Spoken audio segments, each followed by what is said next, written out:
Esto le pasó a dos de mis mejores amigos. Eran dos hermanos de nombre Martín y Juan. Comenzaré con el pequeño Juan. Él era el menor de los hermanos. Tenía una constitución muy atlética. Si lo veías de cerca, se notaba que practicaba deportes con mucha frecuencia. Sus músculos parecían tensos y siempre estaba como alerta, como si estuviera preparado para cualquier cosa que pudiera suceder. Su piel estaba tostada por el sol, algo que le delataba la cantidad de horas que pasaba en la cancha. A pesar de su apariencia juvenil, su mirada mostraba una madurez inusual, ya que había vivido cosas que muchos adultos no podrían soportar.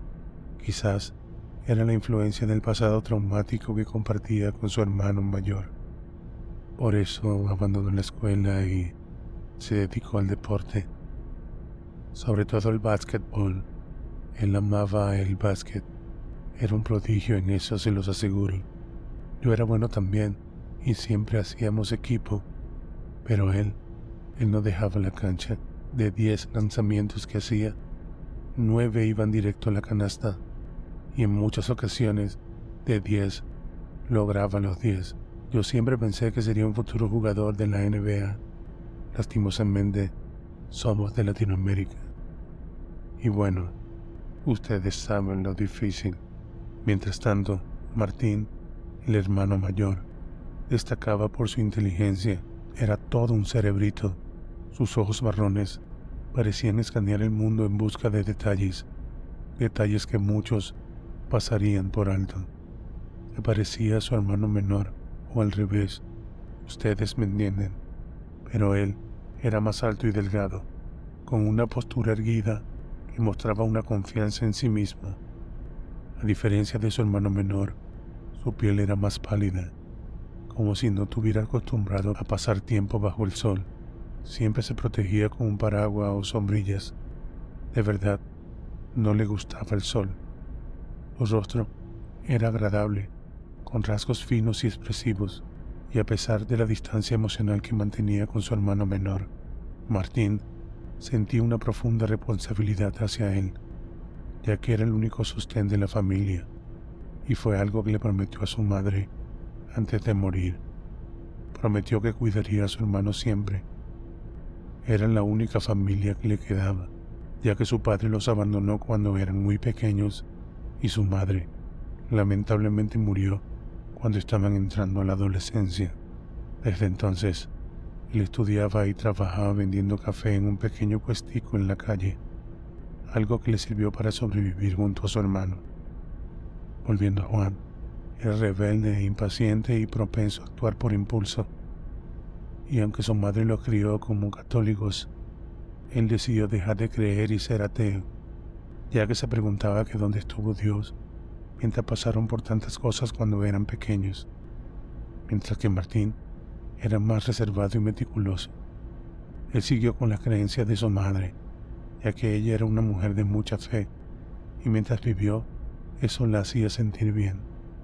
En resumen, les puedo decir que Juan era un espíritu libre e impulsivo, y a menudo se metía en muchos problemas, pero Martín estaba allí para calmarlo y orientarlo, y a pesar de las diferencias, se complementaban y se protegían mutuamente. Eran una familia muy pequeña que se había unido a través de la adversidad y la lucha constante para sobrevivir. Un día estábamos jugando en la cancha como todos los días y ya teníamos bastante hambre. Juan no tenía nada de dinero, por lo que decidió como siempre apostar contra cualquiera de los que nos desafiaran. Está de más decir que siempre que jugábamos juntos, ganábamos muy fácil. Como les dije, él no fallaba y con mi ayuda, mucho menos. Ya habíamos vencido a todo el mundo y ya nadie quería apostar en contra de nosotros, porque Juan era muy fanfarrón. Se burlaba de todos los rivales que derrotamos, hasta el punto que lo invitaban a jugar 1 vs 1, y eso era peor. Los rivales quedaban humillados y luego de vencerlos, les quitaba el dinero. algo que le causó muchos problemas a Juan y además muchas peleas. Yo siempre terminaba involucrándome en esas peleas y cómo no hacerlo, él era mi mejor amigo. Pero siento que muchas de esas peleas se pudieron haber evitado si él no fuera tan bocón y tan fanfarrón. Pero bueno, él tenía el talento y por eso lo hacía. Ese día, ya casi cayendo la noche, solo estábamos Juan y yo. Todo el mundo se había ido de la cancha después de haber sido vencido por él. En eso, llegó un hombre de aspecto lúgubre y aterrador, con una sonrisa malvada que mostraba sus dientes torcidos, vestido con ropa de deporte, pero eso sí, muy limpia y muy pulcra. Estaba todo de negro, con unas cadenas de oro gruesas alrededor del cuello y tatuajes oscuros en los brazos. Tenía aspecto como de gángster, parecía de unos 40 y tantos años, pero era atlético. Sin medir una palabra tomó el balón y empezó a hacer trucos con él. Juan, como siempre, lo invitó a jugar para probar su talento y ver si luego podía sacarle algo de dinero.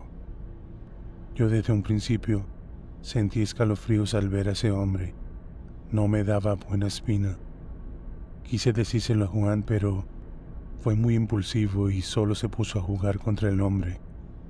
Luego de un rato de estar jugando y medir qué tan bueno era, Juan le ganó fácilmente al hombre. Aprovechó para retarlo y apostar. Juan era listo, sabía que el tipo no estaba dando el 100%, pero él había jugado contra tantas personas y tantas veces que igual podía medir el potencial de alguien, aunque estuviera fingiendo, y sabía que podía ganarle, así que decidió apostar dinero. Pero el hombre dijo que no tenía, que podía apostar era sus cadenas. A Juan le brillaron los ojos ya que esas cadenas se veían muy costosas, así que aceptó que él tenía el dinero contra sus cadenas, algo que era una gran mentira. Nosotros no teníamos una cantidad tan grande para apostar contra unas cadenas así, pero Juan siempre hacía lo mismo, apostaba sin dinero, confiado en su talento para ganar. Fue así como al comenzar el juego la apuesta estaba servida y poco a poco fueron haciendo puntos. El juego estaba muy parejo. Había mucha tensión y yo estaba preocupado, ya que si Juan perdía, tendríamos que echar a correr o pelear contra ese sujeto. Él no tenía para pagar el precio de esa cadena. El sol se estaba ocultando mientras Juan y el hombre seguían enfrentándose. Ambos tenían mucha determinación en sus ojos, así como sudor en sus frentes. Desde el primer segundo, era evidente que iba a ser un partido intenso. Los dos se movían con agilidad y rapidez, deslizándose e intercambiando canastas en una frenética competencia. Uno anotaba y el otro respondía, siempre manteniendo el juego igualado. Yo me mantenía en vilo y estaba expectante ante cada lanzamiento. Por supuesto, ligando siempre a mi amigo Juan. El marcador iba y venía, y ninguno lograba despegarse del otro, pero en los minutos finales, el hombre encontró una brecha cuando Juan se resbaló con algo húmedo y logró anotar un punto decisivo, llevándose la victoria por tan solo un punto. Juan quedó abatido y exhausto por el esfuerzo. No podía creer que había perdido por tan poco y por esa estupidez. Así que antes que el hombre dijera una palabra y le pidiera el dinero, Juan dijo para apostar otra vez que le diera una nueva oportunidad. El hombre respondió sonriendo, que desde un principio sabía que no tenía el dinero como pagarle, y exclamó: «Tú creías estarme probando, pero no, yo te estaba probando a ti, pero está bien, olvidaré la apuesta anterior, solo si en esta oportunidad me apuestas tu alma». Yo no podía creer lo que estaba oyendo.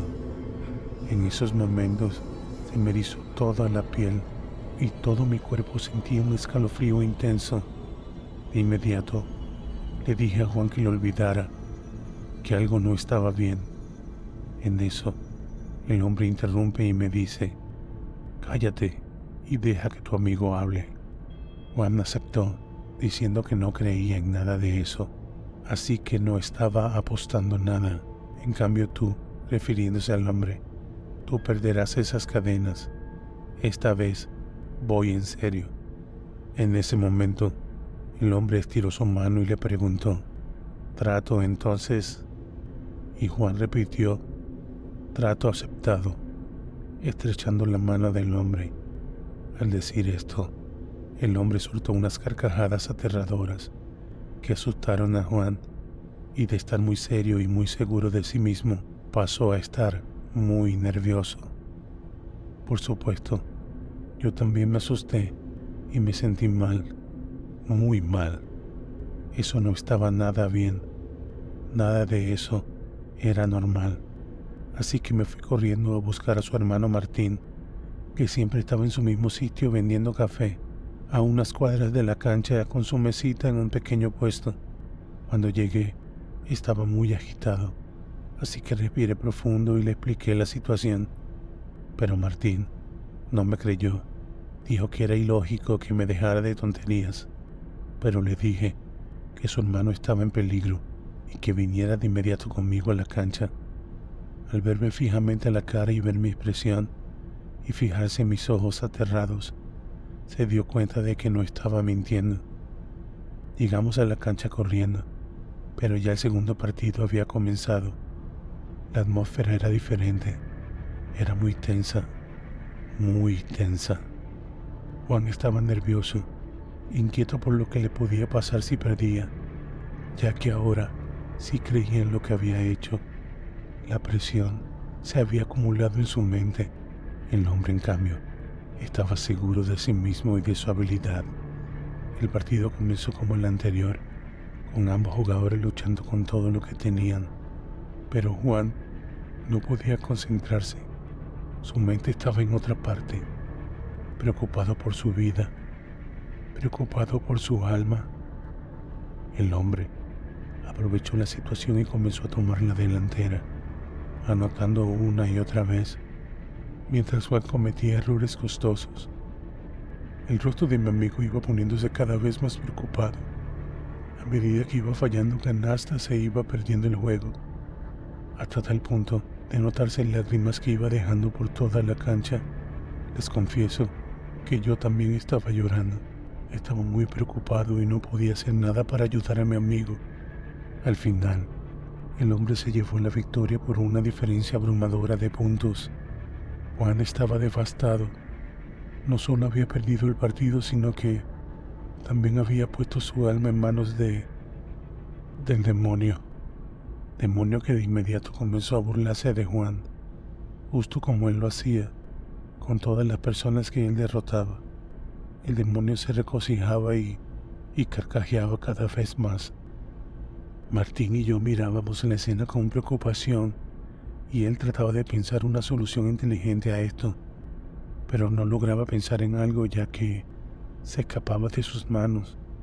Esto no era algo común, no era algo normal, por lo que le pidió a Dios y a su madre que le dieran fuerzas y sobre todo razonamiento para ayudar a su hermano, para poder salvar su alma. Entonces respiró profundo y con una mente afilada y una actitud tranquila, seriamente evaluó la situación. Sabía que tenía que actuar con rapidez para salvar a su hermano, y con una voz firme se dirigió al hombre y comenzó a negociar.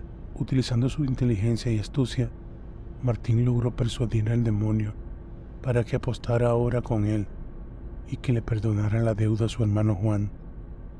El demonio estaba aún renuente, pero con curiosidad preguntó de qué tipo de apuesta se trataba y que si no había algún truco. Fue entonces cuando Martín explicó al demonio: tengo aquí 6 vasos de plástico con los que vendo café. Como ves, hay 3 pequeños y hay 3 grandes. Los grandes triplican el tamaño de los pequeños. ¿Sí ves? El demonio respondió: claro que los veo, no soy estúpido. Dime de una vez cuál es la apuesta. Martín le dijo: yo soy capaz de tomarme los 3 cafés grandes antes que tú te tomes los 3 pequeños. El demonio se burló y exclamó que era imposible. No sería capaz, al menos que hubiera algún truco. En eso, Martín lo interrumpió y le dijo: no hay truco. Es más, como regla para la apuesta, luego de ser servidos los 6 cafés en la mesita, tú no puedes tocar mis vasos y yo no puedo tocar tus vasos. Nadie puede tocar nada, ni siquiera la mesa. O sea, lo único que podemos tocar son nuestros vasos, yo los grandes y tú los pequeños. ¿Ves? Sin truco. Y por supuesto, sin usar tu magia. ¿Aceptas? Si ganas, te llevas 2 almas en vez de una, la mía y la de mi hermano. Pero si pierdes, mi hermano se queda con su alma y te vas de inmediato, sin protestar, sin volver. Oh, ¿tienes miedo? El demonio no se apresuró en aceptar y se notaba que estaba analizando la situación para ver si había algún tipo de truco. En eso, yo quise apoyar un poco, y Juan también, siempre confiando en la inteligencia de Martín, que sabía que no iba a arriesgar el alma sin tener una gran idea en mente, por lo que dijimos con toda la intención de que el demonio nos escuchara: Martín, no lo hagas, perderás tu alma también y te va a ganar como lo hizo con Juan. Todo esto lo hicimos para desconcentrar al demonio y funcionó, ya que este me interrumpió y por segunda vez me mandó a callar. Exclamó: yo acepto, pero la regla sigue en pie. Luego de servido los cafés, no puedes tocar mis vasos, ni tú, ni nadie, y yo no puedo tocar los tuyos, ¿ok? Martín puso cara de preocupado y como de arrepentido y dijo: espera, ¿puedes darme la ventaja de tomar uno de los vasos antes que tú empieces? El demonio, con una sonrisa burlona, preguntó: ajá, ¿estás arrepentido de tu apuesta? Martín exclamó que no. Es que mira, lo pensé muy bien. Mis vasos son muy grandes. Dame la ventaja de solo uno. Cuando lo finalice y lo ponga en la mesa junto a los demás, tú puedes empezar. Mira el tamaño. No será problema para ti tomarte los 3 pequeños. Antes que yo, voy a tomarme los grandes. El demonio lo pensó y se fijó que los vasos grandes en verdad triplicaban el tamaño de los vasos chicos y que estos con un solo sorbo se acababan. En cambio, los grandes se tenían que dar 5 o más sorbos para poder terminarlos. Así que aceptó, pero le dijo a Martín que apenas coloque el vaso en la mesa junto a los demás, tomará los 3 vasos chicos rápidamente y que él ganará. En ese momento, Juan y yo nos abrazamos y temblábamos, mientras que Martín tomaba de la mesa el primer vaso. Algo que nos preocupó fue que lo hizo con tan lentitud y calma que nos hizo desesperar, pero el que estaba más desesperado era el demonio, que quería que Martín terminara rápido el primer vaso para él comenzar, pero este se tomó su tiempo y disfrutó su café como si fuera el último, algo que me hizo sentir muy triste. Además, Martín nos veía como si se estuviera despidiendo. Yo ya no podía soportar más. Pero para mi sorpresa y sorpresa de todos, justo cuando terminó de tomar su café, volteó el vaso y lo colocó encima de uno de los vasos chicos, de los 3 que le tocaba beber al demonio. Lo hizo de tal manera que lo cubrió por completo, pero sin tocarlo como había prometido. El demonio, confundido por lo que había hecho, preguntó que qué hacía, y Martín, muy calmado, dijo: nada, ya terminé el primer vaso. Puedes comenzar, pero recuerda, no puedes tocar mi vaso, ni la mesa, ni nada. Solo puedes tocar tus vasos. Mientras decía esto, ya estaba tomando su segundo y tercer vaso, pero esta vez Martín sí lo hizo rápido, para no dejar tiempo al demonio de pensar en algo. El demonio se dio cuenta de que había sido engañado No podía tomar uno de los vasos chicos sin tocar el vaso de Martín y soltó un grito de tal furia que estremeció a todo el vecindario. Todos los perros de la cercanía comenzaron a aullar, pero al demonio no le quedó de otra y cumplió su trato. Se fue de inmediato sin decir una sola palabra.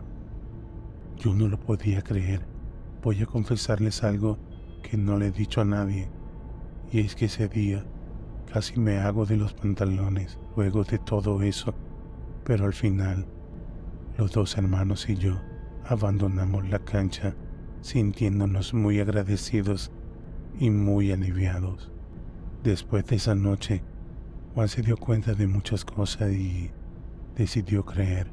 Además, se sintió profundamente agradecido por su hermano mayor, cuya inteligencia y razonamiento había salvado su vida. Los dos hermanos y yo nos volvimos aún más cercanos después de ese episodio, y Martín se convirtió en un mentor para Juan y para mí, enseñándonos la importancia de pensar antes de actuar y sobre todo de valorar la vida. Y quiero compartirles un episodio de algo que considero fue misteriosamente sobrenatural y no lo viví solo. Lo hice en compañía de mi pareja Génesis, siendo dos jóvenes médicos cirujanos de Venezuela. Decidimos embarcarnos en una aventura a la que muy pocos se atreven, cuando fuimos a hacer un servicio rural en la selva del Amazonas, específicamente en el centro de la selva. Recuerdo que teníamos mucho entusiasmo y ganas de trabajar, como cualquier joven médico recién graduado con ganas de salvar el mundo. Aún tengo muy fresca la fecha en mi memoria. Fue el 23 de febrero del año 2017.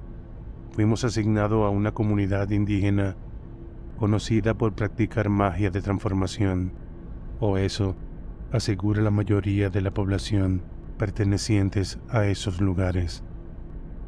Al llegar al poblado, fuimos recibidos por dicha comunidad, quienes eran individuos aborígenes no muy altos de estatura, de entre 1,40 m a 1,50 m como máximo. Nos trataron muy bien. Creo que ya estaban acostumbrados a la presencia de personas externas, personas que llegaban a prestar algún tipo de ayuda, por lo que su vestimenta era común. No tenían trajes típicos, ni andaban desnudos como otras tribus. Ellos se habían desprendido de ese tipo de cultura. Pero en fin, fuimos bien recibidos y nos sentimos bienvenidos. De inmediato, nos pusimos a trabajar. Era mucho trabajo y muy duro. Las condiciones no eran las mejores, ya sea por el clima, los insectos o el lugar, pero la satisfacción de ayudar nos hizo dar lo mejor de nosotros, hasta tal punto de adaptarnos rápidamente al ritmo de vida de la selva y del pueblo. Pero poco a poco, tanto Génesis como yo nos fuimos percatando de tener una falsa sensación de tranquilidad, como si fuera algo bellamente hipnotizador, pero al mismo tiempo con una mezcla de tranquilidad interna.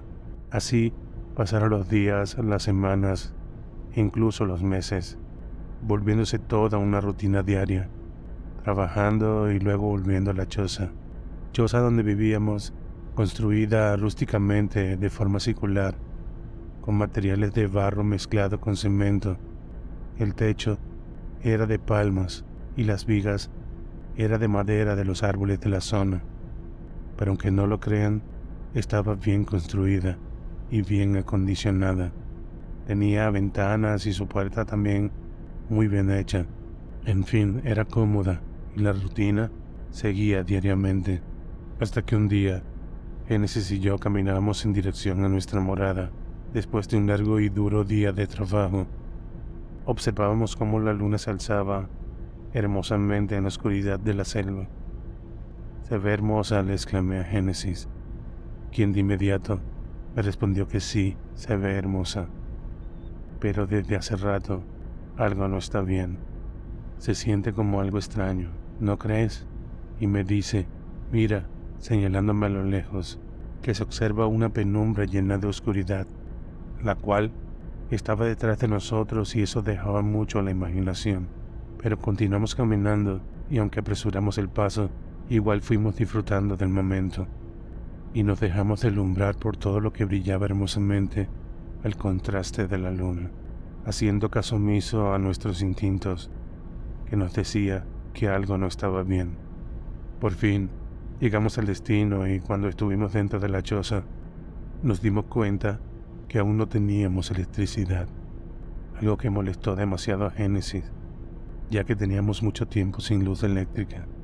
Les explico, en el primer ciclo del servicio rural son aproximadamente 5 meses, y de esos 5 meses llevábamos 3 meses así, sin electricidad, y era muy frustrante. Estábamos en plena noche y Génesis, molesta ya de tanto tiempo sin luz eléctrica, grita con mucha furia y mucha fuerza: «¡Quiero que llegue la luz, maldita sea!». En eso, el bombillo se encendió iluminando todo por un momento y luego explotó, dejándonos totalmente atónitos, algo que nos alteró mucho y decidimos acostarnos de inmediato. Ya estando acostados en nuestra respectiva cama, tratando de lidiar con el calor, los mosquitos y el momento que habíamos vivido hasta hace poco, pasado las 3 de la mañana, aún no podíamos descansar. Alguien o algo no nos dejaba conciliar el sueño. Era una sensación parecida a como cuando estás en modo alerta. No sabes por qué, no ves nada, pero tus instintos te dicen que no te duermas. A lo lejos se escuchan unas pisadas de alguien pesado, muy pesado para ser más precisos. Yo me llené de mucha incertidumbre porque los indígenas de la tribu no son particularmente altos, ni mucho menos pesados.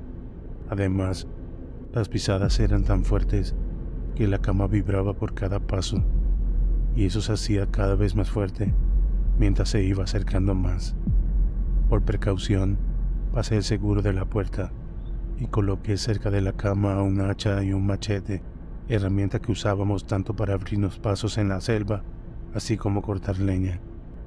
Las pisadas se seguían escuchando cada vez más fuerte, hasta que llegaron a la puerta de la choza. Con toda la desconfianza del mundo, tomé la iniciativa y pregunté: «¿Quién es?». Pero pasaron los segundos y nadie respondió al llamado. Al cabo de un minuto, que pareció una eternidad para Génesis y para mí, quienes estábamos con el instinto en alerta máxima y listos para cualquier cosa, las pisadas vuelven a estar en movimiento, pero esta vez alrededor de la choza, como buscando algo, dando 1, 2 y hasta 3 vueltas. ¿Con qué intención hizo eso? ¿Y qué estaba buscando esa cosa? Aún no lo sabemos, pero Génesis y yo simplemente nos quedamos inmóviles dentro de la choza, expectantes y con el corazón en la mano. Por un momento, el ruido se calmó y no se escuchaba más que el sonido de la selva. Y al cabo de un rato, decidimos acostarnos en la cama y tratar de relajarnos para no cansarnos mentalmente. Pero algo se sentía mal, extrañamente mal. No sabíamos de qué se trataba, pero sentíamos que algo nos observaba. Luego de un tiempo, que no sé si fueron minutos o segundos, pero que nuevamente pareció una eternidad, se volvieron a escuchar las pisadas. Esta ya era la tercera vez, y en esta ocasión se detuvieron detrás de la cama que daba justo con la ventana de la choza. Génesis y yo nos sentimos nuevamente observados y notamos que había una enorme sombra cubriendo la ventana. Génesis me preguntó aterrada: «¿Sientes que te ven?».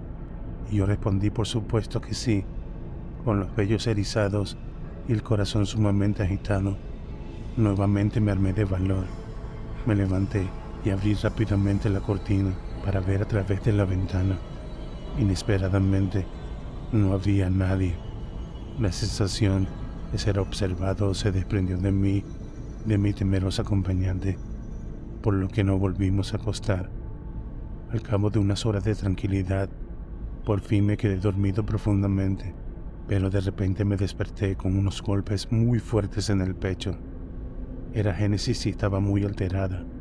Decía que yo no me movía, que parecía muerto y que por más que ella me llamaba, no me levantaba con nada, como si estuviera poseído.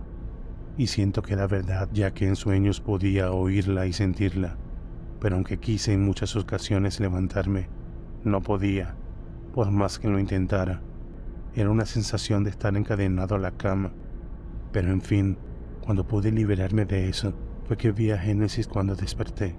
En eso, las pisadas vuelven a escucharse, acabando con mis nervios y con los de Génesis, que entre sollozos y gritos decía que ya basta, por favor, que fuera lo que fuera, nos dejara en paz y que se marchara de una vez.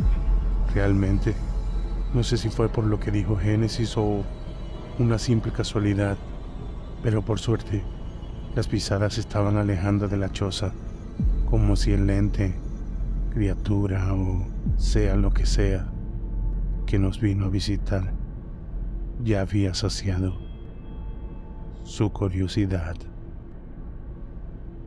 Y aunque aquí termina esta historia, tengo otras experiencias que le enviaré pronto a Elvis para que las cuente a la comunidad. Otras cosas misteriosas que me sucedieron en esa selva, la selva sombría del Amazonas. Pedro era un hombre de aspecto desgastado y envejecido. Parecía mucho mayor de lo que era, ya que a sus 40 y tantos años tenía un estilo de vida el cual no era nada bueno. Su rostro estaba marcado por las secuelas de su adicción al alcohol. Tenía rasgos hundidos, la piel seca y arrugada, con un cabello desaliñado y mal peinado. Su boca llamaba mucho la atención por lo grotesca y desdentada que la tenía. Era una consecuencia directa de años de abandono y falta de cuidado. Los pocos dientes que le quedaban eran descoloridos y estaban en muy mal estado, lo que le daba la impresión de una sonrisa desfigurada y desconsolada. Su barba, descuidada y desordenada, parecía no haber conocido una navaja de afeitar en mucho tiempo. Pero lo más notable de Pedro era la falta de un ojo, el cual no se molestaba en cubrir ni con un parche ni con nada, por lo que se podía ver dentro de la cuenca, y eso era algo que para todo el que veía ese espectáculo le causaba repulsión, ya que era asqueroso y muy antihigiénico. De allí fue que nació su apodo Pedro el Tuerto. Cuentan las malas lenguas que el ojo lo perdió en una apuesta, pero eso es algo que solo Pedro puede confirmar. La delgadez de Pedro era evidente en su figura esquelética. Su cuerpo estaba desnutrido y marcado por la falta de alimentación adecuada. Sus ropas rudimentarias eran testigos de su vida en la pobreza. Vestía prendas simples y desgastadas, como pantalones jean rotos y camisas de campo, sin preocuparse ni un poco por su apariencia. A pesar de su semblante desfavorecido, había una chispa que se encendía en Pedro cuando de juegos de azar se trataba. Tenía una obsesión por el juego, obsesión que lo consumía por completo. Era la única área en la que invertía su tiempo y el poco dinero que conseguía, dejando de lado sus necesidades más básicas como comer. Su obsesión por los juegos de azar y el alcohol eran tan grandes que incluso buscaba la manera de jugar y tomar, sin importar si se encontraba al borde de la ruina. Pedro era un hombre desaliñado y consumido por sus adicciones. Vivía como si no le importara nada en la vida. Una noche, mientras caminaba por las sombrías y desérticas calles del pueblo donde vivía, Pedro estaba buscando la manera de conseguir algo de dinero para seguir saciando su sed de alcohol y también para apostar. Fue allí cuando de repente se topó con una figura misteriosa que parecía una mujer. Esta era baja de estatura, vestía con ropa blanca muy ancha y muy antigua, algo que le hizo recordar a una de sus tatarabuelas. También le recordó a personas de antaño que había visto alguna vez en álbumes de fotos de su niñez. Volviendo a la figura, esta tenía una mirada penetrante, que de solo verla, Pedro sintió calofríos recorriendo por su espalda. Esta figura de aspecto fantasmal no hablaba, solo le hacía señas de que se acercara a donde ella estaba, justo debajo de la sombra de un gran árbol. Era uno de los pocos árboles que quedaban en el pueblo. La mujer le señalaba el piso una y otra vez, como haciéndole saber que había algo importante allí debajo.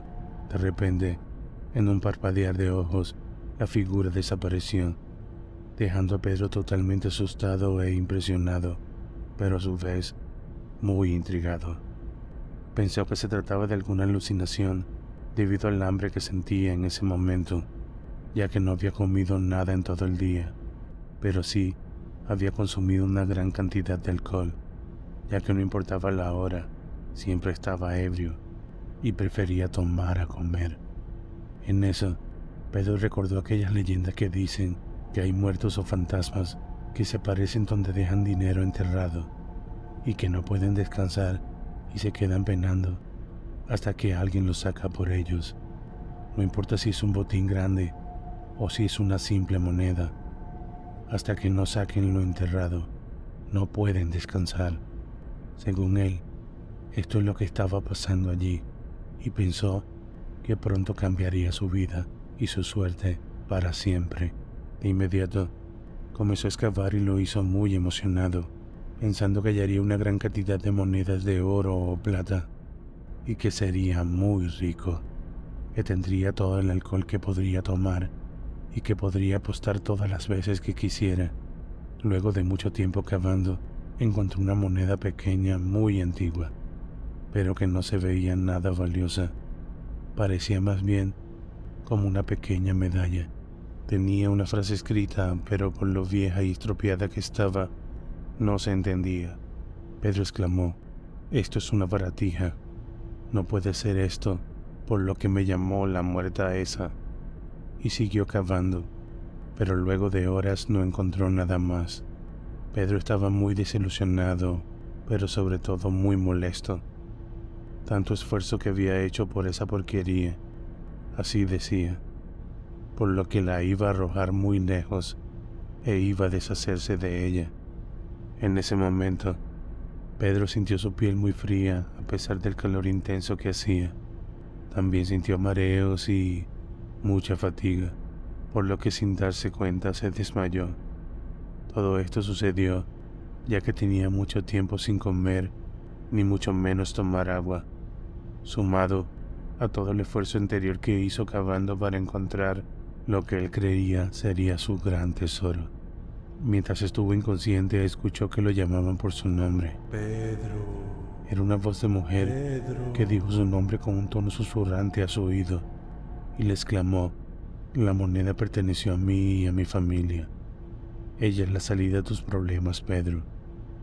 Tengo una propuesta para ti. Es muy sencilla. Siempre ten la moneda a la mano cuando juegues y apuestes. Pero eso sí, debes acordarte de mí y de mi familia cuando tengas mucho dinero, y debes mandarnos a hacer misas, además de siempre mantenernos alumbrados con velas. Solo eso te pido, Pedro». En eso, Pedro se levanta exaltado tanto por lo que acababa de escuchar como por el balde de agua que le habían vaciado encima. Fueron algunos jóvenes bromistas del pueblo. Ya era algo común que siempre le hacían cada vez que lo encontraban ebrio en cualquier lugar. Con el poco ánimo que tenía y todo mojado, Pedro se levantó y se dirigió al centro médico del pueblo, donde siempre lo atendían y le colocaban suero. Las personas del centro ya lo conocían. Era muy recurrente que él llegara o que lo trajeran siempre en mal estado. Mientras estaba postrado en la cama del hospital, recibiendo atención, Pedro veía la pequeña moneda y le daba vueltas y vueltas. Sentía algo extraño. Era como si de verdad tuviera algo sobrenatural, ya que sentía que desde ese momento su vida iba a cambiar. Pedro lo sentía muy dentro de él. Fue así como el día siguiente, saliendo del hospital, Pedro se dirigía sin rumbo alguno por el camino desértico que había que recorrer hasta llegar al pueblo, cuando de pronto encontró en el piso algo de dinero. Eso le cruzó día, ya que era lo suficiente como para comprar algo de alcohol, pero cuando se agachó para tomarlo, de su bolsillo cayó la pequeña moneda, recordándole lo que había pasado mientras estuvo soñando inconsciente. Así que en vez de gastar el dinero encontrado en alcohol, se dirigió a la cantina donde se podía apostar tanto en cartas como en dados, además de otros juegos de azar. Comenzó con algo simple apostando en los dados y empezó a ganar una y otra vez. Al ver que su suerte cambiaba drásticamente, se dirigió a una de las mesas de cartas, donde las apuestas eran más grandes, y sucedió lo mismo. Ganaba una y otra vez. Esto era tan extraño que todos empezaron a creer que le estaba haciendo trampa, por lo que lo registraron, pero no tenía nada, ni dados cargados ni cartas extras. Lo único que vieron fue la pequeña e insignificante moneda que no valía ni un centavo, así que no le podían prohibir jugar solo por tener una buena racha de suerte. Pero lo que no sabía esa gente es que esa racha seguiría así por días, cambiando la vida de Pedro el Tuerto, que ahora muchos le empezaron a llamar Pedro el Suertudo. Así pasó el tiempo y uno de esos días, luego de estar toda la tarde bebiendo y apostando, como en las últimas semanas, Pedro vio como al caer la noche, la figura que se le había presentado aquella vez, la antigua dueña de la moneda, apareció afuera de la ventana de la cantina. Pedro se timbró del susto al ver a aquella mujer, así que decidió mirar hacia otro lado, pero en cualquier dirección donde él posara la mirada, la mujer estaba allí. No importa dónde fuese, la mujer siempre estaba allí, como recordando que le debía algo. Pedro, muy aterrado, le preguntaba a la gente si podían verla, si podían ver a aquella espantosa mujer, y todos reaccionaban como si estuviera loco o como si ya estuviera muy ebrio, ya que el tener mucho dinero no le quitaba lo alcohólico a Pedro. Por el contrario, ahora tenía con qué pagar y derrochar todo ese dinero en más alcohol, en vez de pagar lo prometido y cumplir con la pequeña propuesta que le habían hecho hace semanas. Pedro, paranoico, salió corriendo de la cantina sin rumbo fijo. Solo gritaba y huía de aquella figura que lo seguía donde fuese, figura que se le aparecía en cualquier dirección en la que tomaba. Además, sentía como le hablaba al oído y lo llamaba por su nombre. Pedro, Pedro, una y otra vez. Pedro, Pedro. Quien siguió corriendo hasta que llegó al camino donde encontró el dinero la primera vez y recordó ese día, el día en que cambió su suerte. Pedro estaba muy agotado de tanto correr y de tanto gritar como loco, por lo que se cayó al suelo, donde arrodillándose y apretándose los oídos con mucha fuerza, pedía una y otra vez que la voz saliera de su cabeza. En eso, la mujer que tanto lo persiguió como si lo estuviera guiando justamente a ese lugar, se unió a un grupo de personas encabezadas por otras mujeres muy parecidas y vestidas como ella. Estas también tenían aspecto de figura fantasmal, y mientras se estaban acercando hacia donde se encontraba Pedro, decían al unísono con una voz muy espeluznante y muy tétrica: Cuando estábamos vivos, andábamos por estos desiertos. Ahora que estamos muertos, venimos por Pedro el Tuerto. Yo vivía en una pieza o anexo en la parte trasera de la casa de mi mamá. A nadie le gustaba quedarse allí porque decían que aparecían cosas sobrenaturales, que aparecían espíritus o fantasmas. Esos rumores surgieron debido a que mucho tiempo atrás, en ese anexo, vivía alguien alquilado que no era de la familia. Esa persona, una madrugada de manera muy repentina, salió corriendo y lo hizo en ropa interior. Estaba casi desnudo, como loco. Estaba muy aterrado, tan aterrado que el día siguiente envió a alguien más a recoger sus pertenencias, afirmando que no volvería a ese lugar, ni mucho menos entraría al anexo nuevamente. Mis padres y otras personas le preguntaron que qué le había pasado, por qué había tomado esa decisión tan repentina, pero él no quería hablar de eso. Decía que no quería recordar ese momento. Sin embargo, un día el hombre estaba en una reunión y estaba ya bastante ebrio. Tenía muchos tragos de alcohol en su sistema, por lo que, desinhibido, se animó a contar lo que le sucedió esa fatídica madrugada, como él la llamó. Dijo que no podía dormir. Por más cansado que estaba, no lograba conciliar el sueño. Y de repente, vio algo de aspecto extremadamente horripilante que se abalanzaba sobre él, como queriendo atacarlo. Algo que lo aterró por completo. Fue tan así que no le dio tiempo de pensar que andaba en ropa interior y salió huyendo hasta llegar al otro lado de la calle, donde llegó con unos conocidos y le pidió posada por el resto de la noche, afirmando que jamás volvería a ese lugar. Y así lo hizo. Cabe aclarar que no había bebido alcohol el día que le sucedió eso, ya que el día siguiente le tocaba laborar. Yo no creía en esos rumores, debido a que me crié en casa de mis padres y nunca había visto nada extraño mientras vivía allí.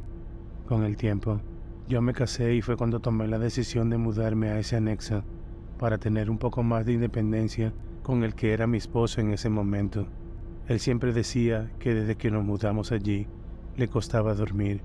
Incluso, se dormía muchas veces sumamente tarde y se levantaba muy temprano todo agotado, por lo que se iba a donde su madre para poder terminar de alguna manera de descansar. Con el pasar de los días, yo también empecé a tener ciertas molestias cuando dormía, sumado a pesadillas muy extrañas y sobre todo muy seguidas, algo que no me había pasado antes de mudarme allí. Estas pesadillas en las cuales muchas veces me faltaba el aire y peor aún, me daba ese tipo de sueño donde sientes que se te sale el alma del cuerpo y no puedes moverte, así tipo parálisis del sueño, así de horrible. Un día charlando con mi madre y comentándole lo que me estaba pasando, sentí una fuerte comezón en la espalda y le pido por favor a mi madre que me rasque. Cuando ella me levanta la camisa, muy asombrada me pregunta: «Hija, ¿cómo te rasguñaste de esa manera?». Y en medio del asombro, le contesté que no tenía ni idea, que tal vez fue dormida o no sé. Entonces, ella me comenta: «Lo que te está picando es la cicatrización de muchos rasguños que tienes por toda la espalda. Son como hechos con algún tipo de aguja. Lo digo por lo fino que son y también por lo poco profundo». Ella muy amablemente me limpió y curó mi espalda. De verdad, en ese momento no le tomé tanta importancia, pero sí revisé la cama para ver si había algo como resortes traspasando el colchón, pero nada. También, solo por precaución, sacudí mucho el colchón por si había alguna aguja entre él y las sábanas. Así pasaron los días y no sucedió nada fuera de lo común como para preocuparme. Un viernes por la tarde me estaba arreglando para ir a visitar a la abuela. De repente, cuando iba a pintarme las uñas de los pies, veo un rasguño muy raro que va desde la punta de mi pie y que sigue hasta mi barriga sin ningún tipo de interrupción. Algo totalmente extraño, ya que suelo usar pijamas para dormir. Y lo que fuese que hizo ese rasguño tenía que haber traspasado la pijama. Y no era así. La pijama no tenía ningún tipo de daño y en mi piel estaba una línea totalmente continua. Algo que me dejó como pensativa y un poco preocupada esta vez. Pero seguí en lo mío. En eso, como tenía la puerta del anexo abierta, se asoma mi madre diciéndome: «Hija, voy saliendo para donde tu abuela», por lo que le respondí que se adelantara, que ya había empezado a pintarme las uñas, que nos veríamos allá después de arreglarme. Pasado una media hora, la puerta del anexo se cerró de tal manera que me asusté por completo, ya que se cerraba de adentro para afuera, así que no había manera de que el viento la cerrara. Grité: «Deja de ser infantil, me asustaste», pensando que era mi hermano, al que le gustaba hacerme ese tipo de bromas. Pasaron unos minutos, salí y comencé a llamarlo diciéndole que madurara. Ella era un hombre muy grande para ese tipo de jueguitos. En eso suena mi teléfono y era mi madre, preguntando cuánto tiempo más iba a tardar, que solo faltaba yo, ya que mi hermano y ella estaban allí esperando. Yo exclamé sorprendida que ¿qué? ¿Mi hermano está allá contigo? Respondió, sí, se vino junto conmigo. ¿Por qué? Inmediatamente me paralicé y le dije a mami muy aterrada que me acababan de asustar, que por favor vinieran por mí. Ella muy preocupada me dijo que venía en camino y así lo hicieron. Llegaron como en 15 minutos, pero todo ese tiempo solo me recosté y lloré. Lloré mucho. Tenía una mezcla de sentimientos ya que en ese momento estaba pasando por una situación complicada con el que era mi esposo, por lo que asocié que quizás era eso, que estaba confundiendo las cosas y que estaba muy alterada, y más porque en ese tiempo me sentía bastante triste y sola. Todo eso se me pasó cuando llegamos donde la abuela y compartimos en familia ya que me sentía mucho mejor. Pero esa noche de regreso llegó la hora de dormir. Hice toda mi rutina de antes de acostarme, como rezar y ver televisión con la luz encendida. En eso me recosté y me quedé dormida así, pero entre dormida y despierta, escuché que me llaman a lo lejos por mi nombre. Andrea. Me desperté, viendo la hora en el celular y ya pasaban las 2:30 AM. Así que me levanté, apagué la luz y la televisión, acomodándome para seguir durmiendo. Cuando de repente vuelvo a escuchar que me llaman, pero esta vez era un poco más cerca que la primera vez. Andrea. Enseguida abrí los ojos, pues no alcancé a dormirme completamente. Me levanté y nuevamente encendí la luz, pero tenía un sobresalto en el corazón, el cual sentía que por el susto se me iba a salir por la boca, por lo que comencé a rezar nuevamente, pero me sentía muy alterada y agotada, y me dije, bueno, debe ser por la situación con mi esposo, los problemas y todo lo que he estado pasando últimamente, que la preocupación no me deja descansar.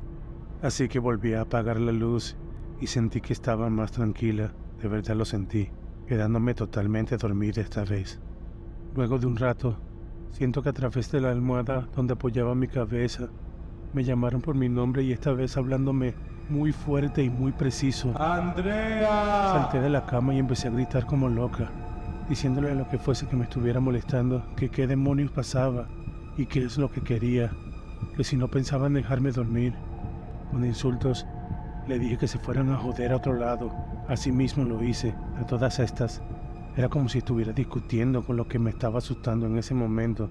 Esto lo hice con un tono agresivo y haciéndome la valiente, pero por dentro estaba muy aterrada y sumamente alterada. Luego de eso, y de llorar por mucho tiempo, todo se calmó.